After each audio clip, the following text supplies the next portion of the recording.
Dear Dead by Daylight, let's talk about the Leatherface update that you guys so graciously decided to clue us into on your most recent developer patch update. Leatherface is an M1 and M2 killer that is mainly focused on his power, which is the chainsaw. If you hold M2 for long enough, then you can charge up your chainsaw and swing it at people. If you hit somebody with that swing, they're instantly downed, with not having to hit them twice with your mallet, or whatever it is you call that. Let's move on to the perks.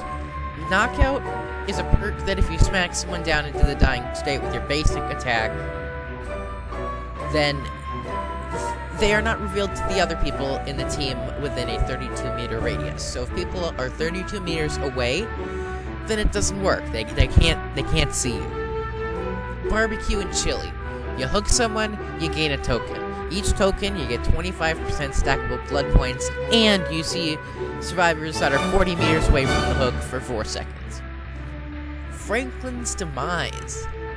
Your attacks make you drop stuff, and you lose a certain percentage of base charges for each attack with that thing. Now let's move on to the official changes. Developer update from July. The Cannibal update. First, the Cannibal's chainsaw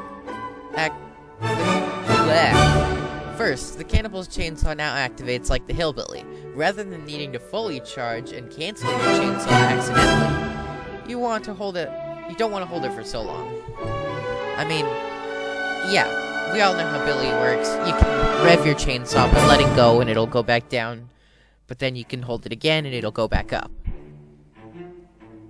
But that's not what I'm focused on. I'm focused on the perk changes. This is what I'm most pissed off about. Perk changes. We've reviewed some of Leatherface's perks to try to make them more appealing. Franklin's Demise. We already read what it did before, and now what does it do? Your vicious attacks make survivors drop them on impact. The lost item will be consumed by the entity after 120, 100, or 90 seconds if it's not picked up before the timer runs out.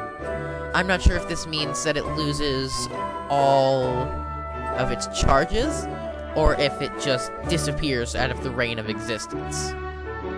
But either way, that's kind of a bullshit perk. That's just what I think. I think Leatherface is overpowered enough as it is, so I don't really think it's... I don't think he has a warranted, I don't think he has a warranted change. And it reveals the items on the ground within 32 meters. Okay, so it doesn't change. It's just 32 meters the whole time. Knockout. If survivors are standing out of a range, they're not seen. Okay. Survivors put into the dying state crawl 50% slower for 15 seconds. So it's like reverse tenacity for 15 seconds.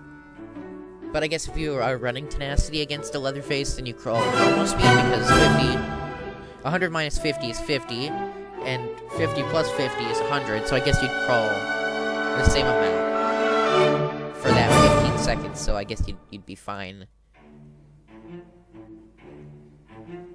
And Knockout, it doesn't really have that much of a change.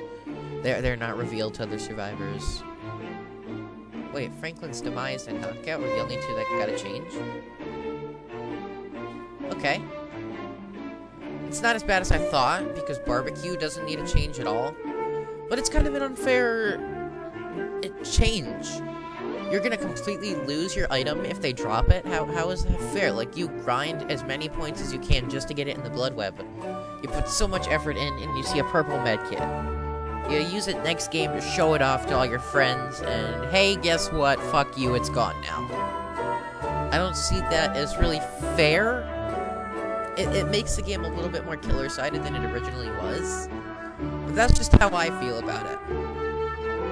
Now, according to the developer update, the Hillbilly also got some changes, so let's go and see what the Hillbilly looks like now. Also known as Max Thompson Jr. Well, we have no reason to read the whole backstory, because I'm pretty sure that's not related to his perks in the slightest. Power. You hold M2 and it charges up. People refer to it as revving. And if you fully charge it, then you break into a really fast sprint motion, and any attack from your chainsaw instantly puts a survivor into the dying state, unless you have an add-on called a speed limiter. But we're not really focused on that right now. We're focused on the perks, not the power. Enduring. You recover from getting pallet stunned a certain amount faster. 40 is level 1, but there's three levels to these perks, or should I say tiers. Now for Lightborn, you recover from blindness a certain amount faster, and your resistance to blindness is a certain amount higher. This perk is what people are raving on and on about, the changes, how it makes it unfair about how you can't get flashlight saves now, apparently. I don't really get it, but we'll look at that in a second. And Tinkerer. When a generator is repaired to 85, well, I'm not going to say 85, when it gets to a certain amount, it triggers a loud noise, so I'm guessing when it gets to that certain point, then it explodes, I'm guessing. And the killer is granted the undetectable status effect for 8 seconds, meaning that you can't hear his terror radius. But there's a bug with this, because there are certain characters that have not only a terror radius, but they also have a song that plays. Like,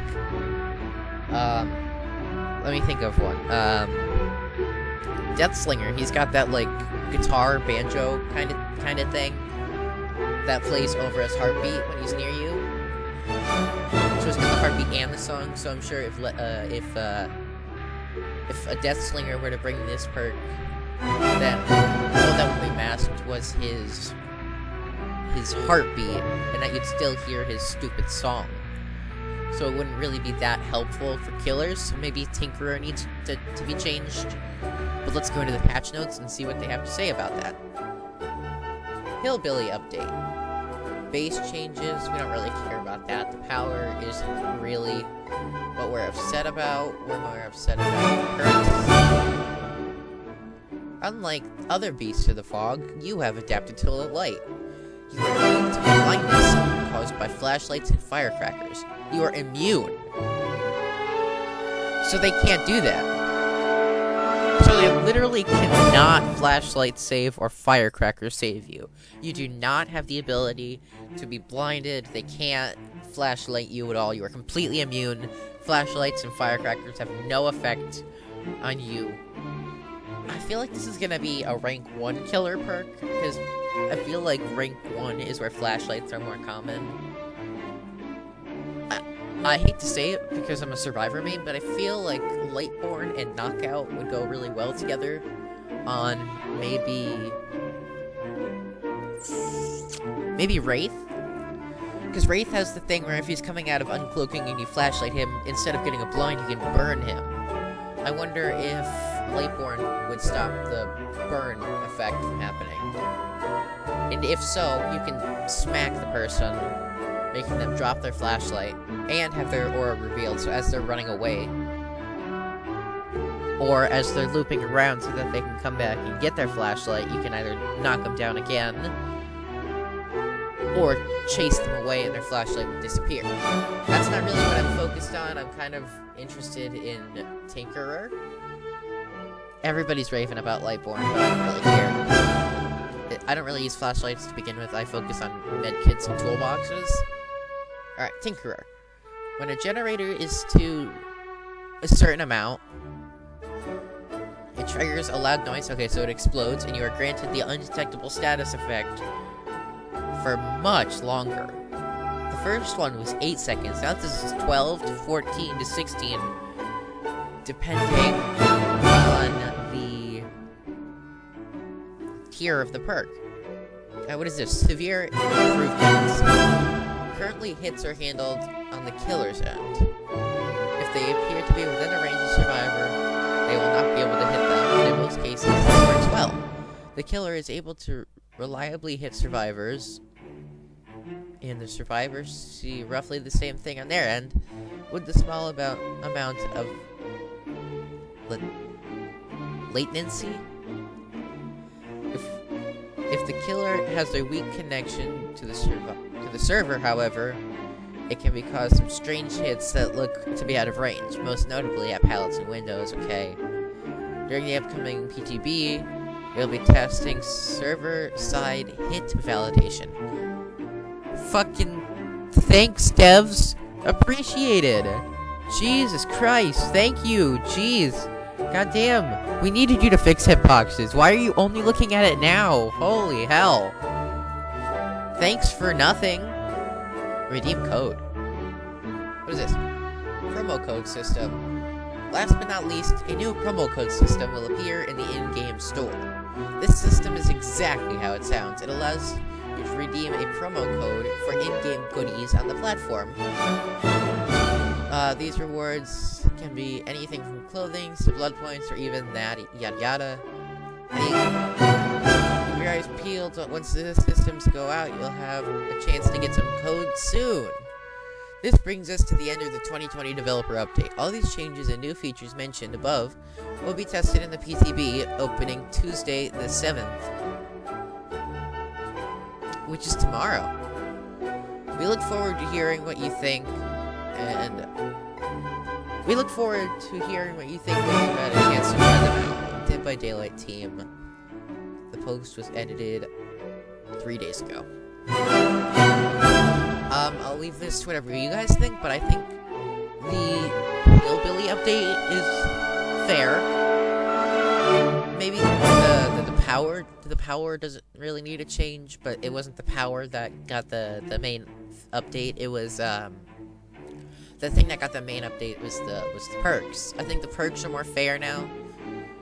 I mean, it's kind of unfair that you can't get any flashlight saves at all, but people were getting super toxic with flashlights, blinding at pallets, blinding at windows, just blinding on top of hills and then balance landing away. I don't know. Lightborn, it doesn't really bother me that much because I haven't seen a lot of Lightborn players in my lifetime experience with this game. Tinkerer, I don't really mind because, as I said, I don't really see a lot of Tinkerer players. If anything, I think Enduring is the one Hillbilly perk that I see the most. So I guess I'm not really bothered by any of the changes, the severe changes that might ruin Dead by Daylight. I don't know. I just figured that I should make this little recording and explain my thoughts and what I think about this change that's coming to be tested tomorrow. Doesn't actually seem too bad. I thought it would be a lot worse, but after reading this personally for myself, I'm pretty excited for seeing how the game changes. It's still a little upsetting because the game is already pretty damn killer-sided. But, at least they're fixing hitboxes, and, the first step to solving a problem that you have is to admitting you have a problem. So the first step to fixing hitboxes is realizing that hitboxes are broken. So I'm pretty excited about that. Thanks for listening. See you in the next video. Bye!